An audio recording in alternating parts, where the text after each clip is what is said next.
আমার একটা ভিডিও বানিয়েছে, বলছে কে ভিডিও বানালো? আমাদের যে কেসের আয়ও আছে হুম। আদাস বাবু একটা ভিডিও বানিয়েছে হুম। যে আমি স্বেচ্ছায় কিডনি দিয়েছি।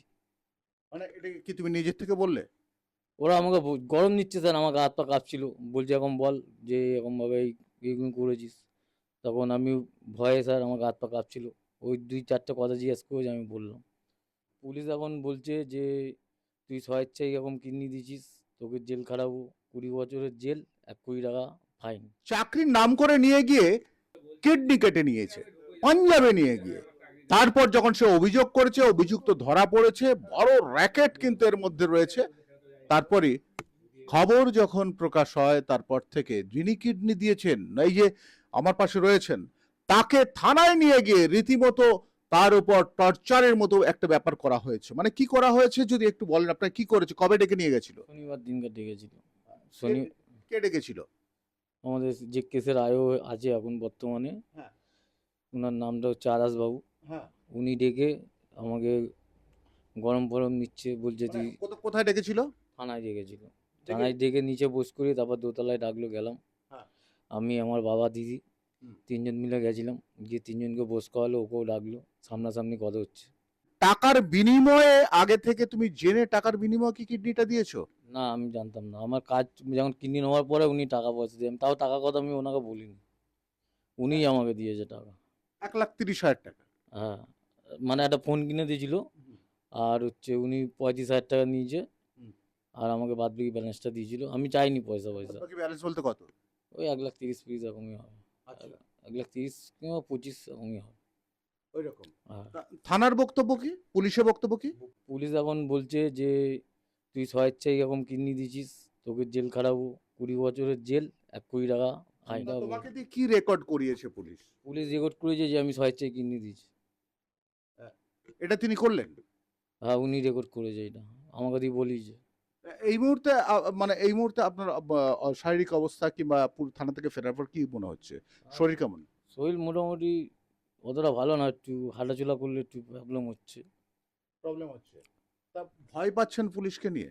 হ্যাঁ, একটু ভয় তো পাবো স্যার, আমাদের পিছনে কেউ আর নেই, বাবা মা এই অবস্থা। আমার হাত পা তো থানা দিয়ে আসার পরে কাঁপাকাঁপি করছিল, আমার দাদা ফাদা এসেছিলো, দাদা বলছে ভয় পাস না, আমি আছি। যাই হোক, তুই তো আমার ভাই। তা আমার দাদা জিজ্ঞেস করছিল তোর কোনো টেনশন হচ্ছে? দাদা টেনশন তো হবেই, কারণ আমি একা গেছি তো থানায়। আমার মনে হয় থানার পুলিশেরা কিছু পয়সা খাচ্ছে, পয়সা না খালি ছেলেকে নিয়ে এইভাবে তো করে কেন, কিসের জন্য করে? যে ব্যক্তি একটা ক্যারিয়ার তাকে পুলিশের সাপোর্ট করছে কিসের জন্য?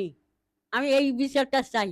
আর একটা কথা, যে এত বার কিডনি নিচ্ছে মানুষের, কত মানুষের মায়ের বুক খালি করছে, এটা কি সে পুলিশ, থানার পুলিশেরা জানতে পারছে না? আমি এইটাই বলতে চাই যে আমার ছেলের কিডনিটা চাই। আমি এই যে ঘরটা দাঁড়িয়েছে, এক চিলতে একটা ঘর, এই ঘরের মধ্যে এই যে মানুষগুলো সবাই রয়েছে, এরা এই ঘরের মধ্যেই থাকেন, এইভাবে থাকেন। সেই গরিব পরিবার তার ছেলেকে চাকরির লোভ দেখিয়ে যখন নিয়ে গেল পাঞ্জাবে নিয়ে যাওয়ার পর তাকে তার কিডনিটা কেটে নেওয়া হলো, সে যখন অভিযোগ করলো আর অভিযুক্ত হয়েছে, তারপরে আবার থানায় ডেকে নিয়ে গিয়ে চাপ দেওয়া। আপনি গেছিলেন থানাতে? হ্যাঁ, মানে কি বলছে? আমি যখন গেলাম, ওকে এখন ধুমকি ধুমকি দিচ্ছে, বলে বল না এখানেই খেলাবো, তুই সব সত্যি স্বীকার করে যাবি।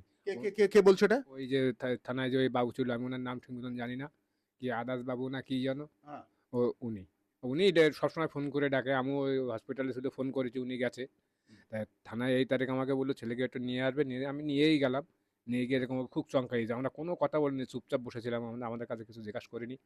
ওকে চমকাইয়ে ওকে বলে যে বল সব ঠিক, তোরা কোথার থেকে কোথায় গেছিস, কোন ট্রেনে গেছিস, কত তারিখে গেছিস, সব খবর আমার কাছে আছে, ওর টিকিট পর্যন্ত আমার কাছে আছে, ট্রেনের টিকিট, এটাও ওকে বলেছে।